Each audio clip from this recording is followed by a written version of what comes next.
And that's what I'm thinking about, a long-range program. This is why I want to go into some visionary things. You know, I'm thinking about buying a hybrid automobile that'll get 40 miles to the gallon. Some of the 10 years from now, there will be people driving their own personal car. They're not paying any gas tax. None, zilch. We have to look at that.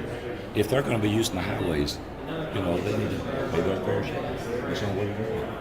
So we have to look at a lot of things. I doubt that we can include everything in this final report, but I think we can encompass almost everything that we need to talk about that will do us for 5 to 7 years.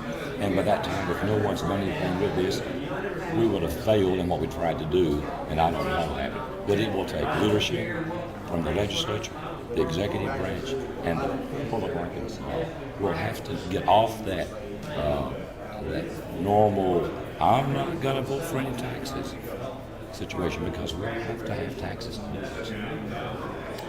So I think because of the escalating costs of building roads, that you almost have to go with a bond issue, a reasonable bond issue. You can only build so many roads with the contractors we have, so that you can build them faster because the cost of ships going up. You can build a lot more if you can get your bubble in the curve.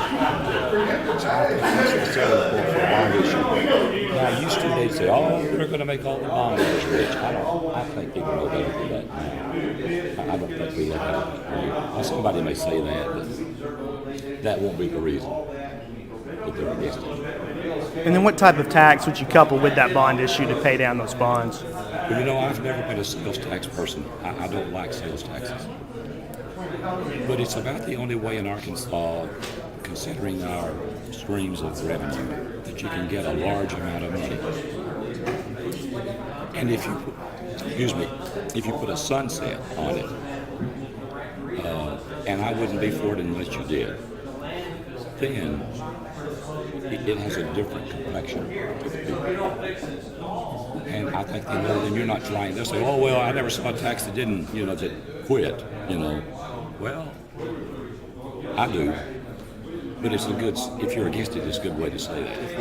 If this is sold properly, and I hate to use the word sold, but if it's explained properly, the majority of Arkansans will get it. Will the committee present several different proposals for the legislators to consider, or will it have the way it wants the... We have several proposals already that are not finalized, but we'll make several proposals on new revenue, different revenue, or things of that nature. I think new economies, if we get into new economies in Arkansas, some of that, and an example is the Fayetteville Shale tax revenue. That goes to the highway department. That's a good thing. We need to figure out some more of those. Will you suggest which proposal the committee prefers, or will you just... No, I don't know. It'd be difficult to do right now. But you mentioned bonds as a possible proposal. Would that be like a tax increase that would be sunsetted after the bonds? That's exactly right. That's what I like that proposal. Whether we'll recommend it. Well, I believe we will recommend the bonds, but that's me talking, okay? That's not the whole committee, and the committee has not made that proposal. But the bonds would be coupled with perhaps a sales tax, or how would those bonds be? There would have to be some kind of tax to go with it, and the public would, in the end, that's why the discussion, the public in the end would vote on that. So if the public doesn't buy into it, we wouldn't do that. If we wait much longer, if we wait long enough, we won't be able to afford to rebuild our highways. We are in an unsustainable situation, as is most of the United States. And we're building in a future very difficult situation to deal with if we continue with the current funding system we have for the highway department. It is not sustainable. And the cost into the future will be enormous.